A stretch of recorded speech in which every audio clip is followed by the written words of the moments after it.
দয়ার নবী, আখিরি নবী, নবীদের নবী, রাহমাতুল লিল আলামিন, শফিউল মুজলাবিন। ও দয়ার নবী গো, আপনি শিক্ষার ব্যাপারে কি বলছেন বলেন। আল্লাহর নবী বলছেন, তালাবুল ইলমি ফারিজাতুন আলা কুল্লি মুসলিমিন। পৃথিবীর বুকে যতজন কালেমা তোমরা পড়েছ, মুসলমান হয়ে গেছো, আল্লাহকে আল্লাহ বলে মেনে নিয়েছো, আমাকে আখিরি পয়গম্বর বলে মেনে নিয়েছো, দ্বীনকে ইসলাম বলে মেনে নিয়েছো, তোমাদের জন্য আমি বিশ্ব নবী ইলমি শিখাকে ফরজ করে দিলাম। ফরজ, যা নফল নয়, সুন্নত নয়, ফরজ। আমি শিক্ষাকে ফরজ করলাম, তোমাদের জন্য শিক্ষা হচ্ছে ফরজ, বাস মিটে গেল। তাহলে যে শিক্ষা করেনি সে ফরজকে মানেনি। তো ফরজ কয় ধরনের? ফরজ কয় রকম? দুই রকম। ফরজ কয় রকম? দুই রকম। একটা হলো ফরজে কিফায়া আর একটা ফরজে আইন। একটা হচ্ছে ফরজে কিফায়া আর একটা ফরজে আইন, এটা বাংলায় বলছি। একটা হচ্ছে যথেষ্ট ফরজ আর একটা হচ্ছে অপরিহার্য ফরজ। বুঝতে পারলাম? যথেষ্ট ফরজ কেমন কি?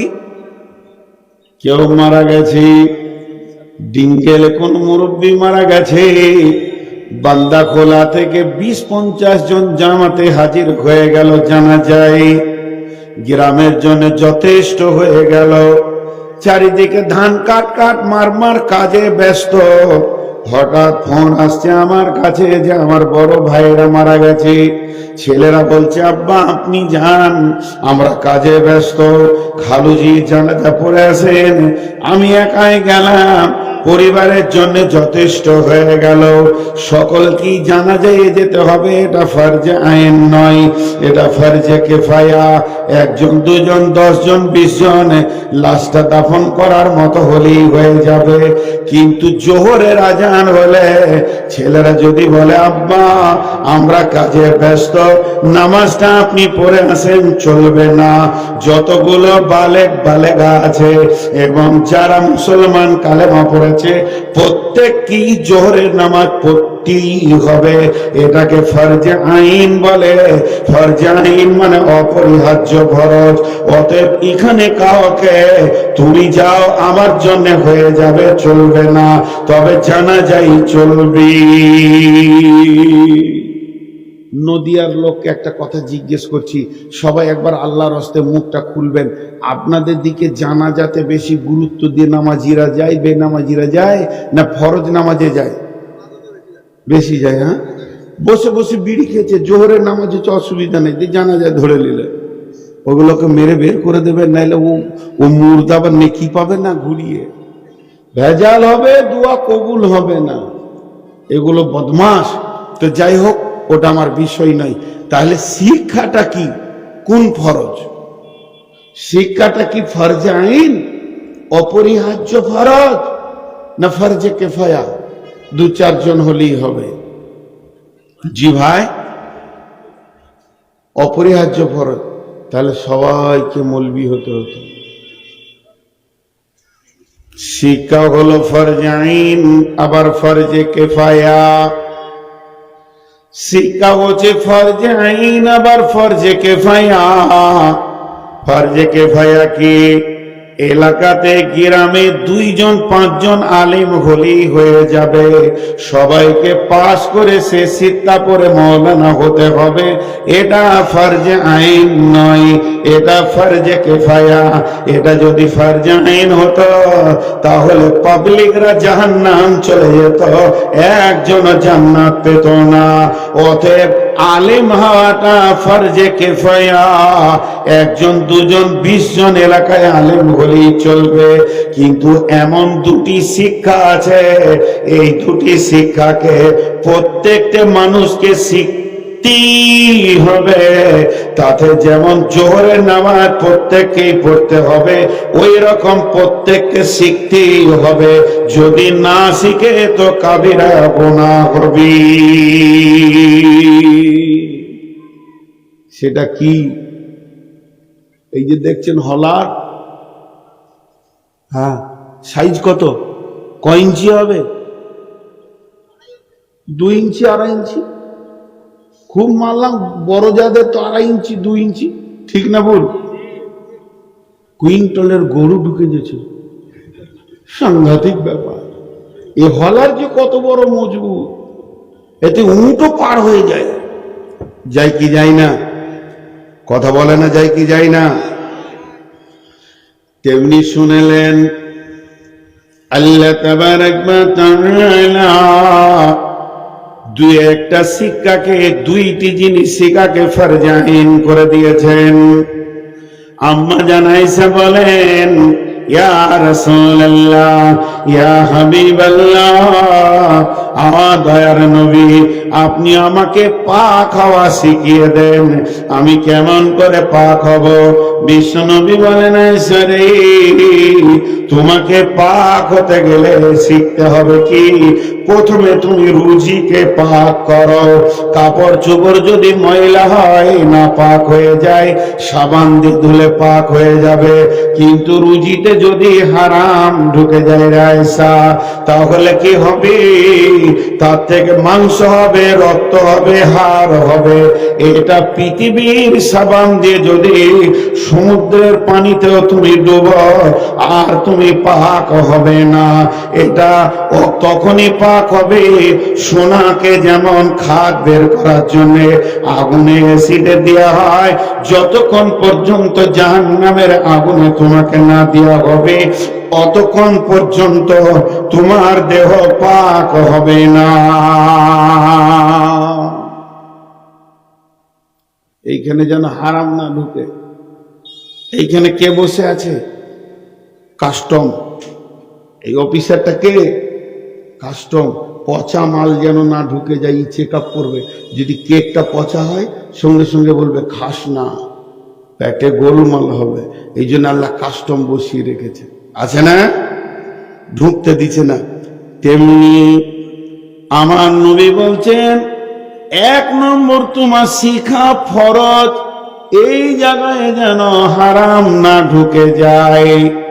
তার মানে কোন লোক যদি মনে করে আমি গরুর ব্যবসা করব, কেউ মনে করছে আমি ছাগলের ব্যবসা করব, কেউ মনে করছে আমি কাপড়ের ব্যবসা করব, কেউ মনে করছে আমি প্লাস্টিকের ব্যবসা করব, কেউ নিয়ত করেছে মুদিখানা দোকান করব, কেউ নিয়ত করেছে আমি ওষুধের দোকান করব, কেউ নিয়ত করেছে আমি চাষ করে খাবো, কেউ নিয়ত করেছে আমি লিভার খেটে খাবো। ওই বিষয়ে যতগুলো রসুলের হাদিস আছে তুমি আগে জানবে, তারপরে সেই ইনকামে নামবে, নচেত তোমার পেটে হারাম চলে যাবে। এটা হলো ফরজ আইন, প্রত্যেকটি মুসলমানকে শিখতেই হবে। নাম্বার 2, প্রতিদিন আল্লাহর হুকুম কটা আমার কাছে আসছে? সপ্তাহে একটা জুমা, প্রতিদিন 5 ওয়াক্তের নামাজ, মাসে বছরে একটা মাস রোজা। আল্লাহর হুকুমগুলো কেমন করে আমার কাছে আসছে, আর আল্লাহর নবী ওই হুকুমটা কিভাবে পুরা করে দিয়েছিলেন, কিভাবে সমাধান করেছিলেন, আল্লাহর হুকুমটাকে আল্লাহকে কিভাবে জমা দিয়েছিলেন, প্রত্যেকটি মুসলমানকে জানতে হবে। আল্লাহর হুকুম, নামাজটা কেমন ভাবে পড়বো, রুজুটা কেমন ভাবে করব, এই দুটি শিক্ষা, একটা হলো ইবাদত গুলি, আর একটা হলো ইনকাম। এই দুটি শিক্ষা করা ফরজ, শুধু ফরজ নয়, ফরজে আইন।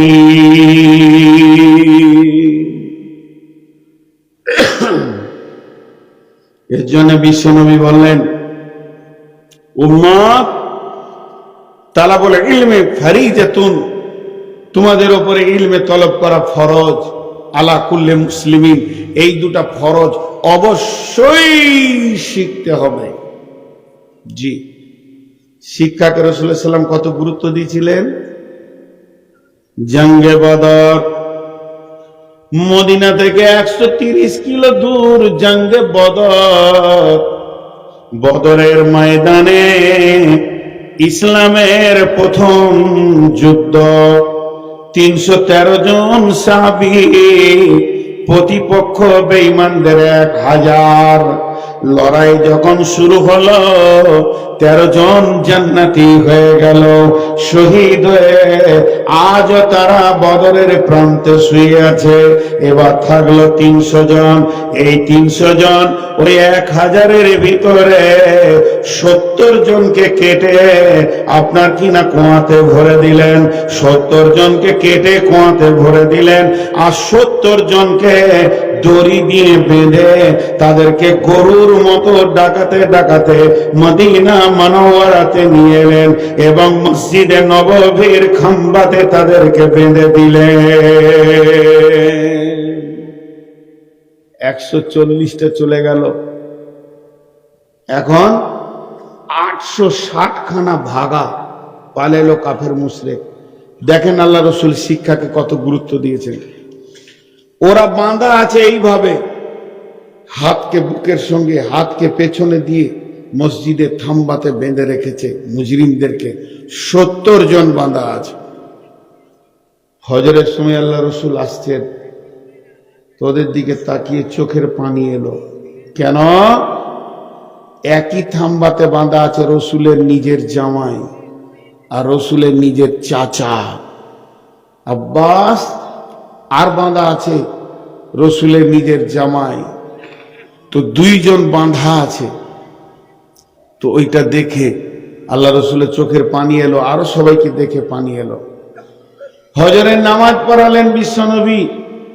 নামাজের পর বলছেন, রে আমার সাহাবীরা, এই যে মুজরিমগুলো এসেছে এরা দিন পায়নি, দিন এখনো বুঝেনি, এদের আক্কেল বিবেক কম, দিনের বিরুদ্ধে লড়াই করতে এসে বাঁধা পড়ে গেছে। এদেরকে যেভাবে বেঁধে রাখা হয়েছে এদের উঠা বসা করার মতো কোনো ক্ষমতা নাই। তো যদি একবার বাঁধনটা ঢিলা করা হতো তো মানুষগুলো বসতো, পাগুলো ফুলে গেছে, সারা রাত বাঁধা আছে। সাহাবীদের মধ্যে কেউ বলেন, রাসূলুল্লাহ আপনার মন গেলে ছেড়ে দেন, অসুবিধা কি আছে? বলে না, ইসলামে কোন রকম একচ্ছত্র নাই, মাসোয়ারা করে কাজ করতে হবে, আলোচনা করে। বাঁধনগুলো একটু ঢিলা করা হলো, বসে গেল সবাই। এরপরে বিশ্বনবী বসলেন, সাহাবীদেরকে নিয়ে এদের কি করা যায় বলো, এই লোকগুলোর কি করা যায়, এদের শাস্তি কি দেয়া যায়? এক একজন এক এক রকম বলছেন। হযরত উমরকে বললেন, নবীজি উমর রে, তোমার মতটা তুমি বলো।